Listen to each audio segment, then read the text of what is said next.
Acompáñenos de lunes a viernes en Contrastando Ideas Noticias con el doctor Julio Jiménez, con una batería de especialistas en materia fiscal, política,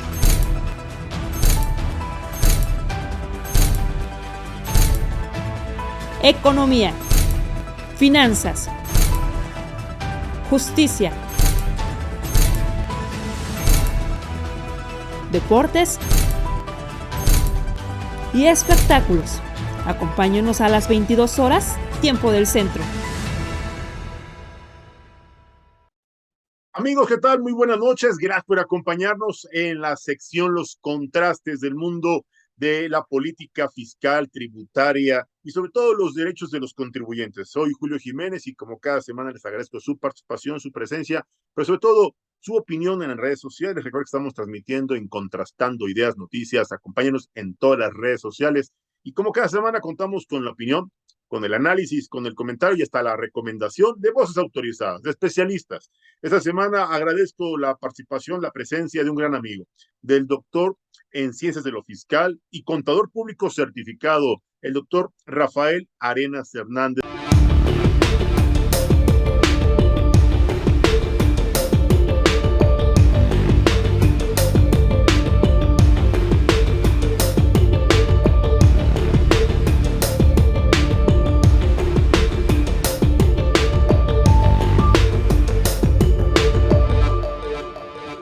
Doctor, ¿cómo estás? Muy buenas noches, bienvenido. Doctor Julio, ¿qué tal? Buenas noches, ¿cómo estamos? Gusto en saludarte nuevamente a ti y a tu auditorio. Qué gusto saludarte. Bueno, pues yo quiero iniciar este programa de esta noche con un tema que nos escribieron a redes sociales en Contrastando Ideas Noticias, nuestros amigos que están preocupados, doctor, oye, hay empresas, personas morales, contribuyentes en general, que pues tienen adeudos con la autoridad hacendaria, sin embargo, de alguna u otra manera los han venido pagando o los han cubierto ya, pero ¿qué crees? Que siguen apareciendo en las listas negras, siguen apareciendo pues un historial negativo y esto qué consecuencias podría generar y qué podrían hacer pues para que lo saquen de la lista negra y no sigan apareciendo en una opinión de cumplimiento como un contribuyente, como una persona moral que tiene todavía pendientes con la autoridad hacendaria. ¿Qué les recomiendas y qué podría pasar en este contexto, doctor Rafael Arenas? Claro que sí, doctor. Pues, bueno, mira, en primera instancia recordemos que la famosa 32D, la opinión de cumplimiento del 32D, está fundamentado en el artículo 32D del Código Fiscal de la Federación. Bueno, ¿y qué me dice ese artículo? Me dice que aquellas personas, aquellos contribuyentes que deseen prestar un servicio, vender un bien o hacer un arrendamiento a instituciones de la administración pública, federal, local, estatal, o a organismos descentralizados o a o al Poder Judicial, dice, deben de tener su opinión de cumplimiento limpia, deben de haber presentado sus declaraciones adecuadamente, que todo cruce, es decir, ser un contribuyente cumplido para prestar estos Claro, servicios. Ese es el fundamento del famoso 32D. ¿Dónde empieza a variar el uso y la utilidad del 32D? A mi juicio, indebidamente entre los particulares. Y entonces, ¿qué empiezan a hacer las grandes empresas, los grandes corporativos? Es decir, si quiero yo comprarle sillas a un proveedor, bueno, que me muestre su 32D. A ver, el 32D no está, su filosofía no fue hecha para para tenerlo entre los particulares. claro, Sin embargo, su uso empieza a ser tan recurrente, tan cotidiano, tan aceptado por todo mundo, tan aceptado y exigido, ¿sí? Porque, oye, si no me das tu 32D positivo, no te pago, ¿no? Te empiezan a condicionar operaciones de compra con operaciones de pago. No te pago si no me das tu 32 de positivo. A ver, perdón. Vivimos en un sistema de autodeterminación de los impuestos claro, y cada quien se hace responsable de los impuestos. Si en sí, el ámbito de las relaciones comerciales yo te vendí unos muebles y yo te di la factura con todos los registros fiscales, ¿por qué me vas a condicionar el pago a que yo tenga un 32 de positivo? ¿Sí? claro, Y entonces eso nos lleva a que dicen, híjoles, es que si quiero cobrar el 32 de, o sea, de una u otra manera hasta donde yo veo una ilegalidad, una incongruencia en las personas. Ahora bien, un tengo mi abuso. 32D negativo, ¿sí? Porque tengo una deuda en el SAT. Y el SAT, por supuesto que sabemos que tiene ahorita una cantidad impresionante de rezago desde el punto de vista informática. ¿Por qué? Oh, Pues porque no hay nuevas empresas que se pueden inscribir, falta de firmas electrónicas, en fin, todos los trámites que tengo que hacer directamente como contribuyente en las oficinas del SAT. así es. ¿Qué puedo hacer? Meter ese caso de aclaración, ¿sí? Ese en el portal, en mi buzón tributario y decir, ante anexo mi 32D, en donde dice que es negativo porque tengo un crédito fiscal, el crédito número 1, 2, 3, 4, 5 por 5,000 pesos, y entonces te voy a anexar ese crédito fiscal ya pagado, ese pago efectivo que yo ya hice de ese crédito fiscal, solicitando que borres ese historial negativo de mi 32D, ¿sí? Pero técnicamente es un ping-pong entre la autoridad y el contribuyente. El hecho de Así que yo es. tenga una deuda fiscal no le interesa a un tercero saber si debo o no debo. Es como si yo fuera, para redondear la idea, como si yo fuera al Office Depot, por dar alguna, ¿no? Alguna marca, a cualquier tienda de prestigio, y Claro. compro una computadora, un nuevo mueble o el que sea. Imagínate estando en la caja, que yo le diga, oye, si quieres que te pague, enséñame tu 32D, que le diga yo a la cajera, ¿no? Enséñame tu 32 si quieres que te pague, decir, perdón, no te tengo que entregar nada. ¿Por qué? Porque no hay un fundamento jurídico que me obligue a mí a entregarte ese 32D. ¿Quieres las computadoras? Te cuesta tanto, te las llevas y te doy tu CFDI. No las quieres, no te puedo dar el 32D. Entonces, no empieza a ser un tema de que el grandote se lo exige al chiquito. Y el chiquito obviamente no tiene cómo defenderse porque depende de la cobranza del grandote. El efecto que yo veo en esto es un efecto comercial absolutamente indebido y fuera de toda regulación legal.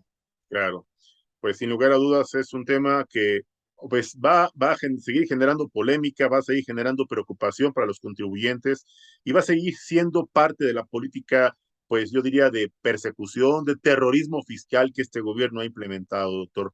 Oye, también nos habían preguntado sobre un tema precisamente en donde pues la gente en estos tiempos post pandemia, post COVID, pues mucha gente perdió familiares, perdió amigos, compañeros, alguien le heredan una casa, un inmueble, ¿qué clase de impuestos, qué porcentaje tendrían que pagar por la adjudicación de esta herencia, doctor?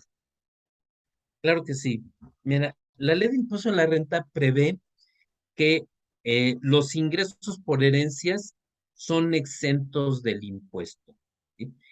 Adicionalmente, debo comentar que eso no está vinculado con relaciones familiares, ¿sí? Claro, Es decir, el hecho de que se haya fallecido la reina Isabel II y a mí me nombra heredero de ciertas joyas, también, oye, ¿no era tu abuelita? Pues no, no era mi abuelita.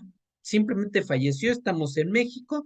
Aquí en México se define que esas herencias son exentas de impuestos. Pero ¿de qué claro, impuesto? De impuesto sobre la renta, del impuesto al patrimonio, al ingreso que tiene la persona. Eso es lo que está exento del impuesto. Sin embargo, en materia de bienes inmuebles hay una traslación del dominio, ¿sí? En el cual, evidentemente, al tener yo el acta, el título de propiedad de ese bien inmueble, obviamente va a pasar a manos del heredero, ¿sí? A manos de claro, esos deudos. Ahí lo que van a pagar va a ser un impuesto sobre adquisición de inmuebles, pero que son impuestos locales.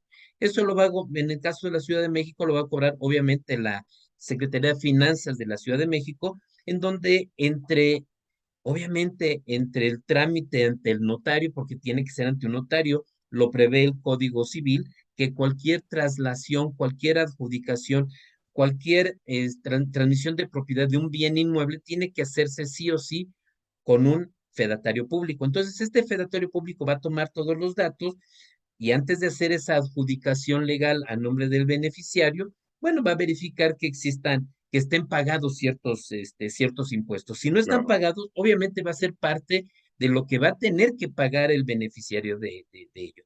El Código claro, Civil también prevé de que si, por ejemplo, yo voy a hacer el heredero de un inmueble de 100,000 pesos, pero tiene una deuda de 300,000 pesos, no me obliga a pagar los 300,000 pesos. Me dice que yo únicamente voy a poder asumir esa deuda, esa obligación, hasta por el monto del valor del inmueble, es decir, hasta los 100,000 pesos. Por lo tanto, puedo repudiar la herencia, ¿sí? Si obviamente debo menos, bueno, ya pagaré esa parte correspondiente, pagaré los derechos de traslación de dominio y pagaré obviamente los honorarios que vaya a cobrar el notario. Esto está tasado, depende de ciertos lugares o de los notarios, entre un 4, algunas veces un 8, algunas veces un 10% del monto total de esta traslación del inmueble, por todos estos conceptos.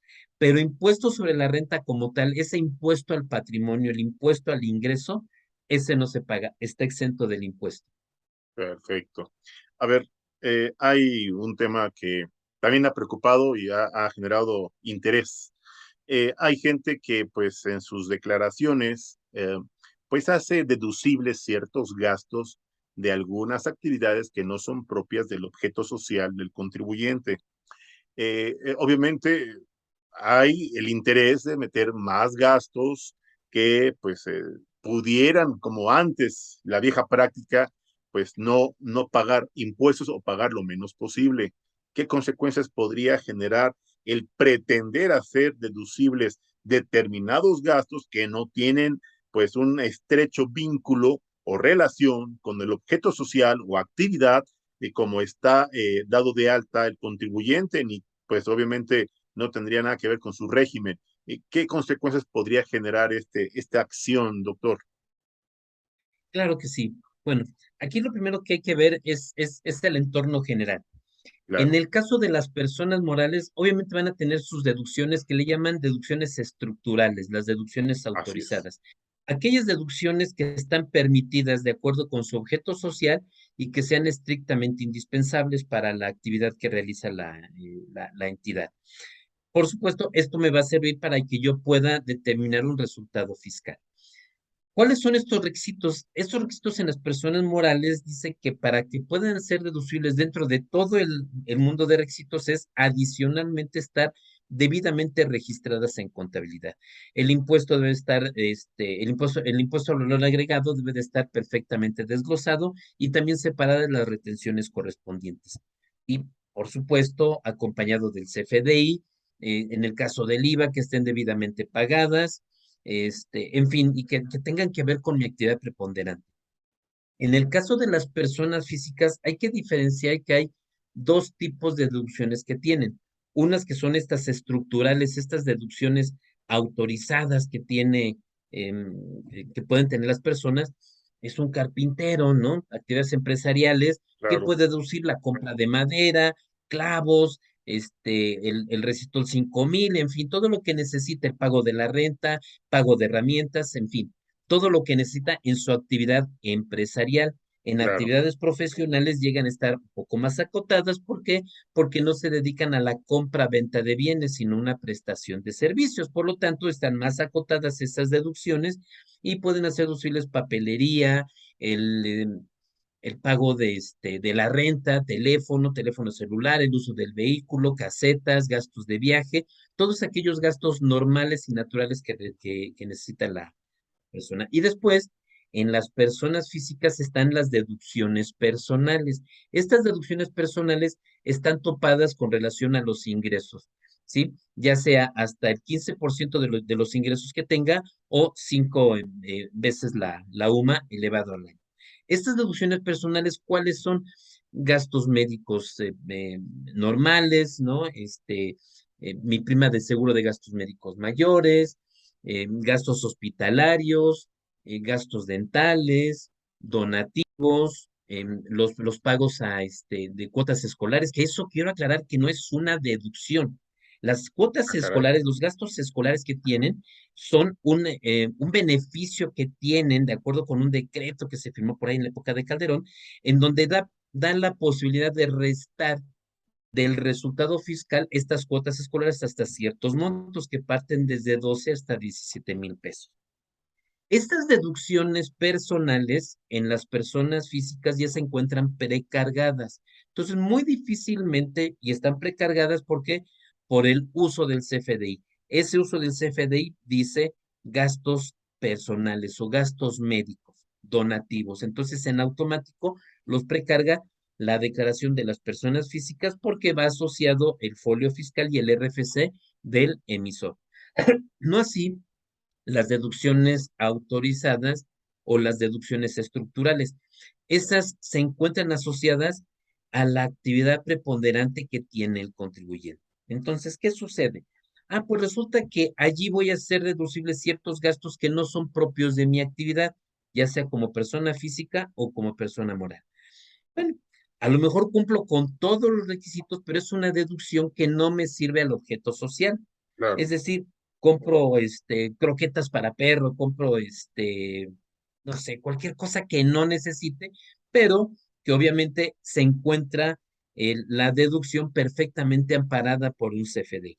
Lo único que sucede es que la autoridad en sus facultades de comprobación, y recordemos que tiene tres procedimientos: la revisión directa o la visita domiciliaria directa, que es en donde llega la autoridad, le tengo que dar un espacio para que haga su auditoría dentro del domicilio fiscal del contribuyente; la revisión de escritorio, que es en donde yo le llevo a la autoridad toda la información y ella allá en su escritorio me hace esa auditoría; o las revisiones electrónicas. Y esas revisiones electrónicas tienen que ver, obviamente, va a conocer la autoridad cuál es el concepto específico que me están facturando.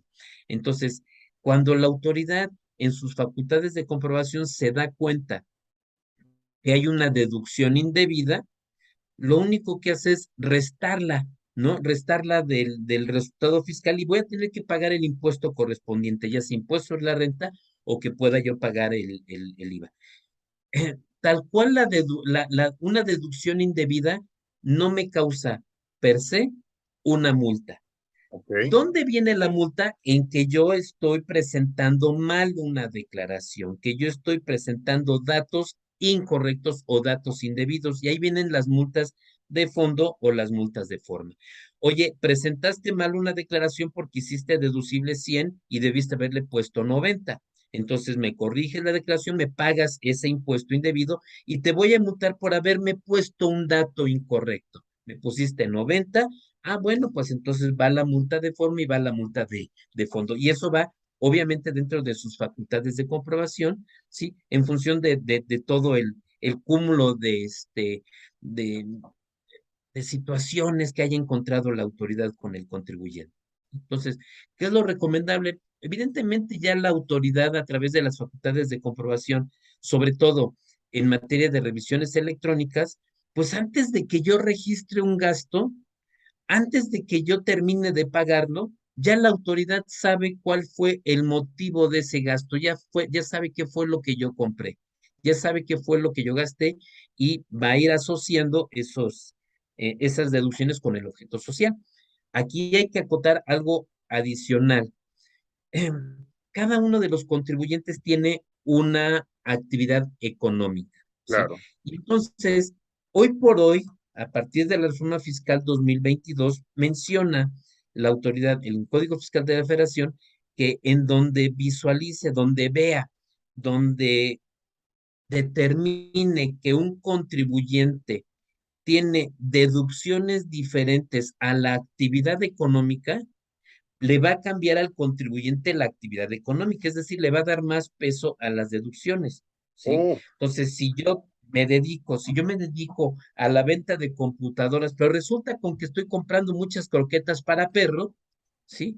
Va a decir la autoridad, pues seguramente te dedicas a la compra-venta de croquetas para perro, entonces te voy a sacar de la actividad económica, que es la venta de computadoras, y te voy a poner allí compra-venta de alimentos para animales y mascotas.